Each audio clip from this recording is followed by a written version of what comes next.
Assalamualaikum warahmatullahi wabarakatuh. Salam sejahtera bagi kita semua. Welcome to my class di kelas Matematika Ekonomi bersama saya Ibu Suryati, dosen Fakultas Ekonomi dan Bisnis Syariah UIN Raden Mas Said Surakarta. Oke, semoga kalian semua dalam kondisi yang baik, kita semua dalam kondisi yang sehat, sehingga hari ini kita bisa bersemangat dalam mempelajari teori matematika ekonomi, khususnya diterapkan pada konsep anuitas. Ya, hari ini kita akan belajar kembali ke aplikasi deret yang ketiga adalah tentang anuitas, atau di beberapa referensi aplikasi deret dalam konsep anuitas ini dikerucutkan pada konsep suku bunga majemuk, ya. Tetapi supaya kita bisa mempelajari secara lebih luas, maka saya akan menjelaskan terkait dengan konsep anuitas. Nah, anuitas ini merupakan sesuatu hal yang sebenarnya sering kita temui dalam kehidupan sehari-hari. Bahkan seorang ibu rumah tangga saja sebenarnya telah sering melakukan konsep anuitas atau berinteraksi langsung dengan transaksi-transaksi yang disebut dengan anuitas. Nah, anuitas ini apa sebenarnya? Anuitas ini adalah suatu rangkaian pembayaran atau penerimaan sejumlah uang yang sama besarnya dengan periode waktu yang sama. Jika jumlah uangnya sama, periode waktunya sama, misalnya bulan, semester, triwulan, atau tahun, maka ini bisa disebut dengan konsep anuitas. Nah, konsep anuitas ini manfaatnya untuk apa? Konsep anuitas ini adalah konsep yang bisa memudahkan para pelaku pasar uang dalam melakukan transaksi baik pencatatan maupun pelaksanaan transaksi keuangan. Misalnya dalam hal pembayaran atau dalam hal penerimaan uang secara berkala, atau kalau di dunia pasar uang biasanya juga sebenarnya kita semua itu suka melakukan investasi yang berbasis dengan konsep anuitas, ya. Sekarang itu perbankan sudah banyak yang menawarkan investasi-investasi yang pembayarannya ternyata bisa dilakukan secara berkala, ya. Saya sempat menemui seseorang yang notabene dia adalah seorang ibu rumah tangga, ternyata bisa melakukan aktivitas investasi, dalam hal ini investasi emas, ya, logam mulia, dan itu pembayarannya bisa dilakukan secara berkala bisa melalui perbankan syariah ataupun bisa melalui perbankan konvensional. Nah, untuk konsep anuitas ini nantinya ke depan kita akan banyak bersinggungan dengan yang namanya bunga, ya, atau suku bunga. Nah, suku bunga ini saya sampaikan sebagai sebuah ilmu, sebuah ilmu untuk kita pelajari di luar bahwa mungkin konsep bunga ini adalah sesuatu hal yang debatable, ya, antara orang yang bisa menerima dan orang yang mungkin tidak bisa menerima konsep bunga karena menganggap bunga adalah sesuatu hal yang riba. Tetapi kembali kepada pribadi masing-masing, bahwa ini saya sampaikan agar supaya kita bisa mengetahui konsep bunga secara pasti dan kita bisa menganalisis dan kemudian kita bisa mengambil sikap terkait dengan konsep bunga. Sebenarnya anuitas itu bisa diterapkan di apa saja sih? Banyak. Anuitas itu bisa diterapkan di pembelian rumah secara kredit misalnya, bisa diterapkan di bunga pinjaman, atau bisa diterapkan juga di bunga tabungan, bunga deposito, atau juga bunga obligasi atau angsuran secara kredit, ya. Nah, secara lebih luas, anuitas itu dibagi menjadi dua.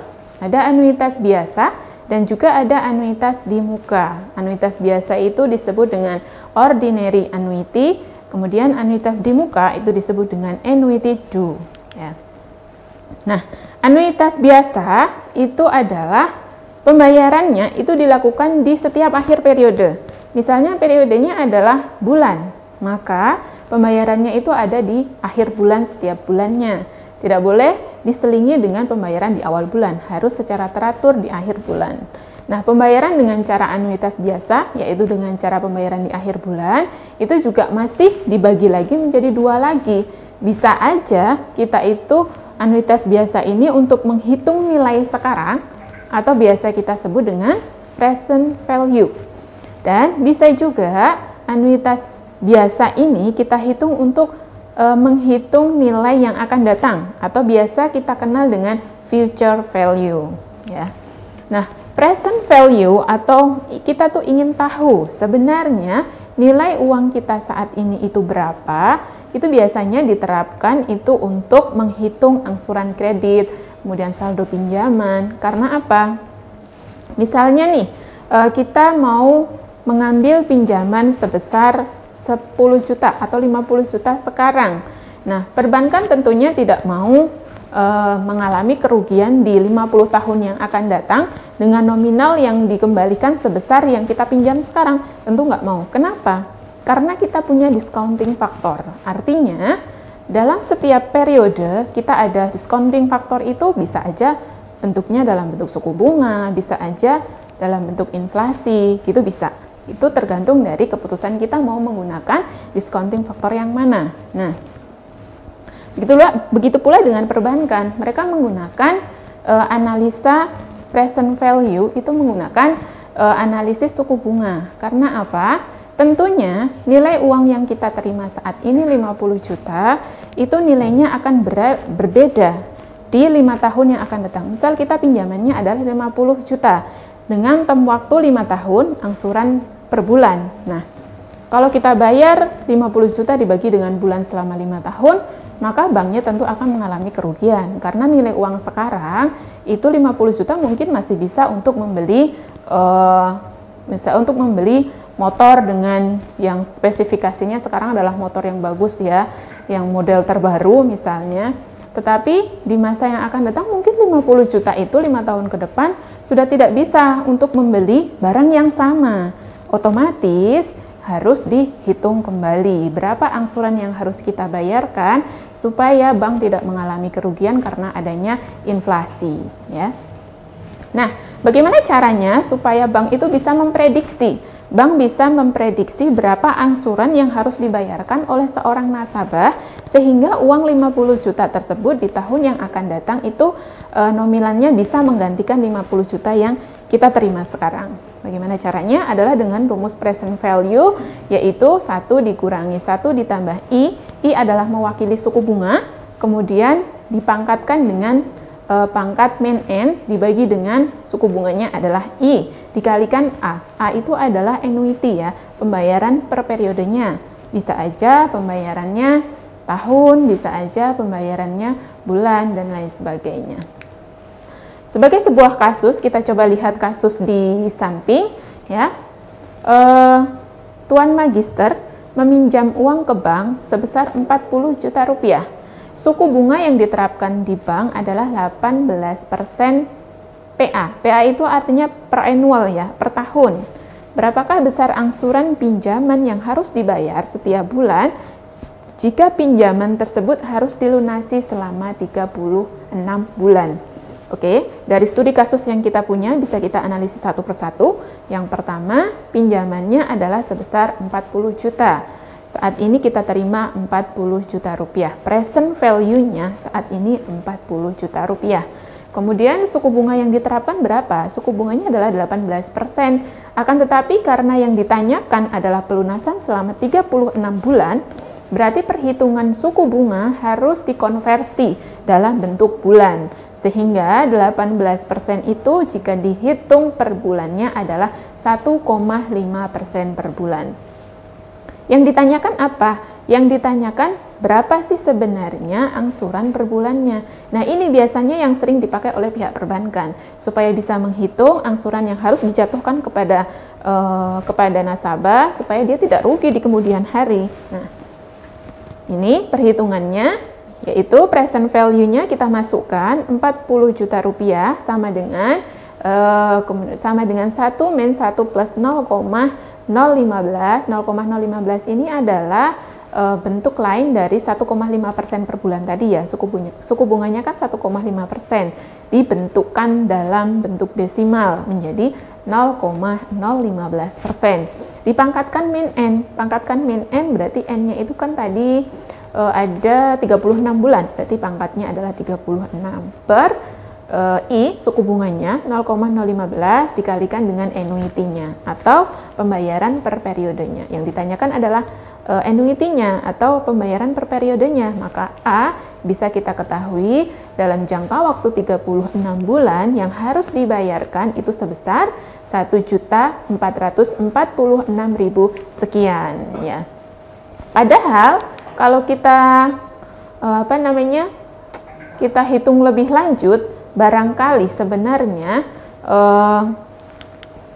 kalau dihitung 1,4 juta per bulan dikalikan dengan 36 tentu nilainya jauh lebih banyak dari 40 juta ya, tentu jauh lebih banyak. Nah, selisih itulah yang digunakan oleh bank untuk bisa mengakomodir dari apa yang dinamakan dengan discounting factor, atau bisa supaya nilai uang saat ini yang kita terima itu menjadi sama dengan 40 juta 36 bulan yang akan datang. Nah, kemudian yang kedua juga masih dalam konsep anuitas biasa dengan perhitungan present value, di mana ini ada seseorang namanya Noval membeli rumah melalui KPR pada sebuah bank dengan angsuran per bulannya sebesar Rp200.000 selama 10 tahun dengan tingkat suku bunga sebesar 1,5% per bulan. Nah, ini sudah bulan ya, tidak perlu kita ubah lagi ke dalam tahun. Kemudian yang ditanyakan adalah tentukan besar pinjaman saat ini. Kalau dia ngangsur terus 200.000 selama 10 tahun, sebenarnya saat ini uang yang dia terima itu berapa sih? Nah, kita masukkan ke dalam rumus present value-nya, artinya berarti kita sedang mencari nilai saat ini nih, sedang mencari present value-nya. Penyelesaiannya adalah, berarti sebenarnya Noval itu lagi ngutang berapa sih saat ini? Nah, kita masukkan ke dalam rumus present value, berarti yang ditanyakan adalah present value-nya. Masukkan ke dalam rumus 1 min 1 plus suku bunganya adalah 0,15, kemudian dipangkatkan N-nya adalah 10 tahun. 10 tahun kalau kita konversi dalam bentuk bulan berarti ada 120 bulan. Kemudian dibagi dengan suku bunganya. Suku bunganya berapa? 0,015. Dikalikan dengan annuity-nya, dia setiap bulan mengangsur berapa? 200.000. Jadi kita masukkan 200.000. Sehingga bisa kita ketahui bahwa sebenarnya saat itu Noval present value-nya adalah sedang melakukan pinjaman sebesar 11 juta rupiah, 11 juta sekian ya, kita bulatkan menjadi 11 juta rupiah. Padahal sebenarnya Noval itu selama 10 tahun dengan angsuran 200.000 itu totalnya berapa? 24 juta rupiah. Nah, saat ini dihitungnya dia cuma ngutang 11 juta rupiah. Alangkah besarnya selisihnya ya, bisa sampai 2 kali lipat lebih. Artinya 10 tahun yang akan datang, misalnya tahun ini adalah tahun 2021, 10 tahun yang akan datang itu adalah inflasinya sudah mencapai banyak sekali ya, mungkin udah sampai 100%, tapi itu mungkin kalau dalam dunia nyata mungkin tidak akan seperti itu. Ini hanya sebagai ilustrasi saja. Nah, setelah present value, kita harusnya bisa menganalisa terkait dengan present value atau anuitas yang akan datang. Nah, anuitas yang akan datang ini digunakan untuk apa biasanya? Biasanya digunakan untuk menghitung tabungan kita, saldo tabungan kita, lama kita menabung, besar tabungan kita. Ya, kalau saat ini misalnya kita punya tabungan sebesar 10 juta rupiah, 10 tahun yang akan datang, nominal kita akan menjadi berapa? Itu namanya future value. Tentunya itu juga dengan besaran yang berbeda, biasanya nilai realnya itu akan sama, konversinya akan sama. Nah, itu bisa menggunakan rumus future value adalah 1 ditambah I atau suku bunga dikalikan dengan pangkat N dikurangi 1 dibagi dengan suku bunganya dikalikan dengan annuity-nya ya. di mana 1 plus I pangkat N-1 dibagi dengan suku bunganya, kita sebut di sini tadi yang saya sebutkan adalah faktor anuitas atau discounting faktornya, yang digunakan sebagai pertimbangan untuk melihat perubahan dari nilai uang kita. Di sini ada sebuah kasus di mana tentukan anuitas nilai yang akan datang atau future value jika setiap bulan menabung sebesar Rp200.000 selama setahun dengan tingkat suku bunga sebesar 12% per tahun. Ya, kita tahu yang pertama ada 200.000 itu adalah angsurannya ya, angsurannya berarti atau tabungan kita, bukan angsuran ya, tabungan kita nabung rutin nih, rutin sebulannya adalah 200.000, berarti annuity-nya, A-nya. Kemudian selama setahun itu berapa bulan? 12 bulan. I-nya berapa? I-nya 12%. I-nya 12%. Akan tetapi karena waktunya menggunakan waktu bulan, maka 12% ini kalau dijadikan menjadi per bulan itu cuma 1%. 1% dan dibentukkan dalam angka desimal menjadi 0,01. Kita masukkan ke dalam rumus future value-nya. 1 ditambah 1 pangkat N-1 per I dikalikan annuity menjadi future value-nya adalah 2.536.500. Nah, jadi besar biaya selama tabungannya itu adalah senilai 136.500. Artinya bahwa jika tanpa anuitas sebenarnya tabungan kita selama 12 bulan itu adalah 2.400.000. Tapi kalau dibersamai dengan konsep anuitas artinya memasukkan unsur-unsur variabel yang lain yang dalam hal ini sebagai pertimbangannya adalah konsep anuitas, kita menjadi tabungannya adalah 2.500.000 sekian, selisihnya sekitar 136.000 ya. Nah, ini mungkin yang menjadi pembeda bagi kita yang orang awam bahwa jangan sampai kita itu menyimpan uang, lama menyimpan uang, tetapi lama-lama uang yang kita simpan itu sebenarnya nilainya berkurang. Saat ini segini, 10 juta bisa untuk membeli sepeda merek X yang bagus. 10 tahun yang akan datang mungkin nggak bisa. Jadi silahkan, keputusan bagi kalian untuk bisa menyimpan uang ataupun berinvestasi pada barang-barang yang memang bernilai bertambah di kemudian hari ya. Misalnya kita punya aset-aset yang bisa kita yang bisa kita simpan, tetapi di kemudian hari dia tidak berkurang nilainya. Misalnya kalau kita masih menjadi seorang investment pemula ya.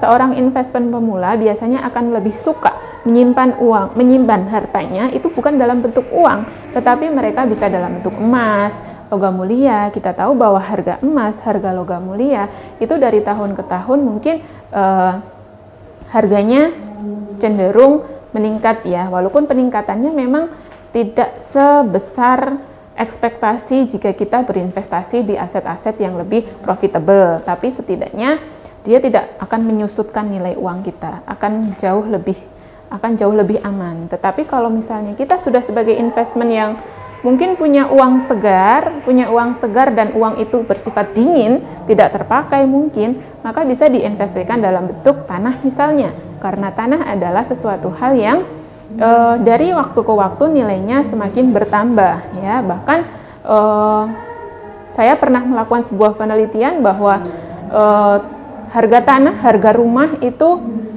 hampir mendekati bubble, artinya bahwa peningkatannya itu sangat-sangat signifikan, sehingga bagi mereka yang punya kelebihan harta mungkin ya, atau punya uang, bisa ditempatkan pada aset-aset yang aman seperti tanah mungkin, emas bagi yang mereka pemula, atau surat berharga dan lain sebagainya. Itu yang bisa saya sampaikan hari ini. Mudah-mudahan bermanfaat bagi kita semua dan bisa menjadi salah satu pertimbangan bagi kalian untuk melakukan investasi dengan adanya konsep future value, present value, anuitas dan lain sebagainya. Terima kasih atas kesempatannya. Wassalamualaikum warahmatullahi wabarakatuh.